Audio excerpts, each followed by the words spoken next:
Assalamualaikum warahmatullahi wabarakatuh. Perkenalkan, nama saya Nafi Panamasari. Di sini saya akan menjelaskan mengenai Al-Quran. Terima kasih. Apa sih itu Al-Quran? Al-Quran merupakan kalamullah yang diturunkan melalui malaikat Jibril ke dalam hati Nabi Muhammad SAW dengan menggunakan bahasa Arab disertai hujah atau argumentasi dalam pengakuannya sebagai Rasul, agar dijadikan sebagai undang-undang bagi umat manusia, serta sebagai petunjuk di samping merupakan ibadah bagi pembacanya. Terdapat 4 unsur yang harus ada dalam pengertian Al-Quran, yaitu 1. Kalamullah atau firman Allah, 2. Diturunkan, 3. Nabi Muhammad SAW, dan 4. Ibadah bagi yang membacanya. Maksud dari ibadah bagi yang membacanya yaitu mendorong umat manusia untuk membaca Al-Quran sebagai salah satu amal yang bernilai ibadah, walaupun banyak di antara pembaca Al-Quran yang tidak mengerti artinya dan tidak dapat menulis dengan aksaranya. Ada berapa sih ayat dan surat di dalam Al-Quran? Di sini Al-Quran terdiri dari 30 juz atau bagian, 114 surat atau bab, dan 6.236 ayat. Al-Quran diturunkan secara berangsur-angsur oleh malaikat Jibril kepada Nabi Muhammad SAW dalam kurun waktu kurang lebih 23 tahun, 2 bulan, 22 hari, dengan rincian 23 tahun diturunkan ketika Nabi Muhammad SAW di Mekah sebelum hijrah, dan 10 tahun ketika Nabi Muhammad tinggal di Madinah setelah hijrah. Terdapat 2 surat di dalam Al-Quran, yaitu Makkiyah dan Madaniyah. Makkiyah merupakan surat Al-Quran yang diturunkan sebelum Nabi Muhammad hijrah di Madinah, yang mempunyai ciri-ciri: 1. Suratnya pendek, 2. berisi keimanan dan akhlak, dan 3. ditujukan kepada seluruh manusia. Sedangkan surat Madaniyah merupakan surat Al-Quran yang diturunkan setelah Nabi Muhammad hijrah ke Madinah. Ciri-ciri dari surat Madaniyah yaitu: 1. Suratnya panjang, 2. berisi masalah syarat-syarat dan hukum, dan yang 3. ditujukan kepada orang-orang yang beriman. Al-Quran sebagai mukjizat. Maksud Al-Quran sebagai suatu mukjizat yang terbesar maksudnya adalah karena ia kekal abadi. Mukjizat yang pernah diberikan Allah SWT kepada para rasulnya semenjak Nabi Adam AS sampai dengan Nabi Muhammad SAW. Al-Quran memiliki 4 wujud mukjizat, yaitu 1. Fasahah dan balaghdahna. 2. Di dalam Al-Quran terdapat berita dan janji-janji mengenai masa yang akan datang. Yang 3. Memberitakan orang-orang yang terdahulu. Dan yang terakhir adalah banyak dijumpai fakta ilmiah pada saat itu.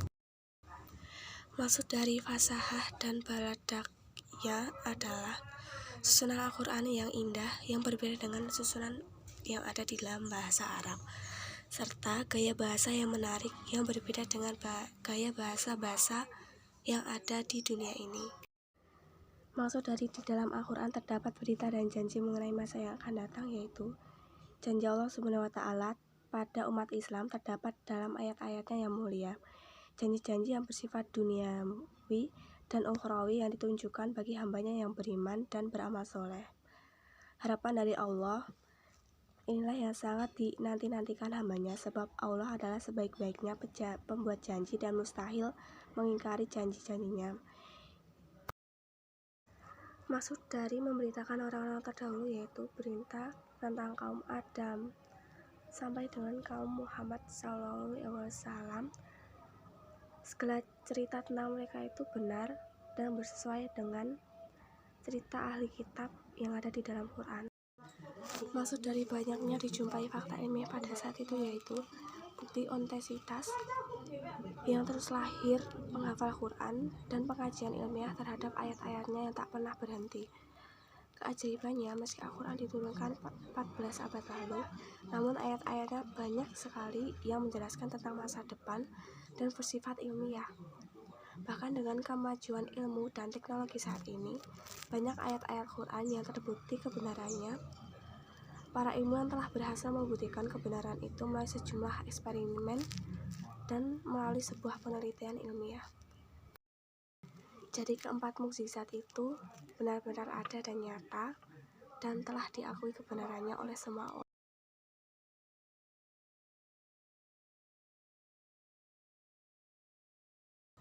Al-Quran pada masa Nabi tidak langsung berwujud lengkap 114 surat dalam bentuk mushaf. Ada banyak cara yang dia terimakan oleh Rasulullah. Ada yang mampu dinalar, serta ada pula yang cukup diketahui dan diimani saja. Pembacaan Al-Quran pada masa Nabi Muhammad SAW dilakukan dengan cara dua, yaitu satu, menyimpannya ke dalam dada manusia atau menghafalkannya dan merekamnya secara tertulis di atas berbagai jenis bahan untuk menulis seperti pelepah kurma dan kulit hewan atau batu yang tipis. Kepada para sahabatnya yang mampu menulis, beliau memerintahkan agar mencatat Al-Quran. Mereka yang mampu menulis disebut dengan kutab atau para penulis wahyu. Rasulullah memerintahkan untuk meletakkan bacaan basmalah di setiap permulaan ayat yang baru. Tulisan-tulisan para kutab disimpan di rumah kediaman Rasulullah. Setiap kali para sahabat mendengar berita Al-Quran telah turun, mereka bersegera langsung menuju ke kediaman Rasulullah. Sementara itu, malaikat Jibril biasa mendatangi Rasulullah untuk mengecek hafalan Al-Qurannya. Hal itu dilakukan setahun sekali, bahkan pada masa akhir hidup Rasulullah, Jibril bersama Rasulullah melakukan sampai 2 kali. Rasulullah SAW juga sering mengadakan murajaah untuk para sahabatnya.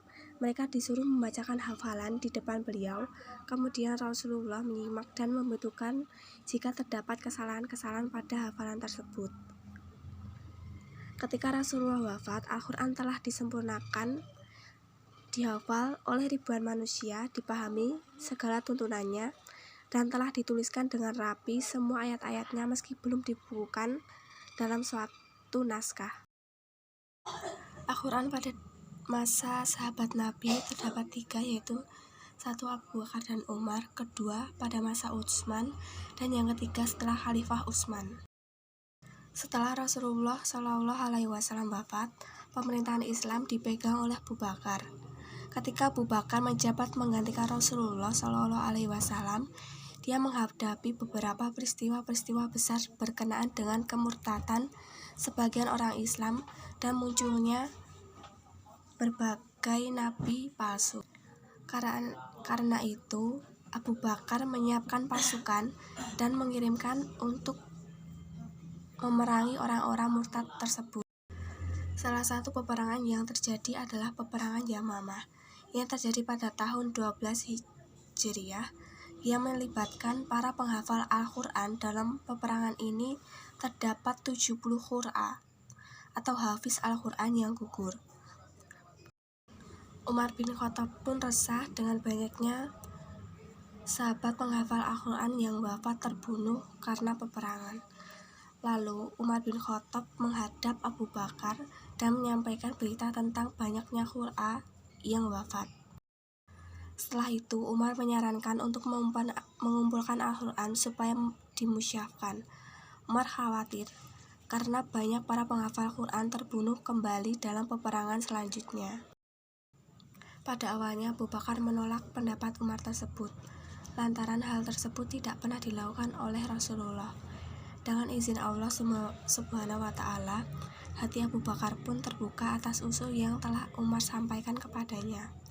Setelah itu, Abu Bakar menunjuk salah satu sahabat untuk membukukan Al-Quran atau mushaf, yaitu Zaid bin Sabit.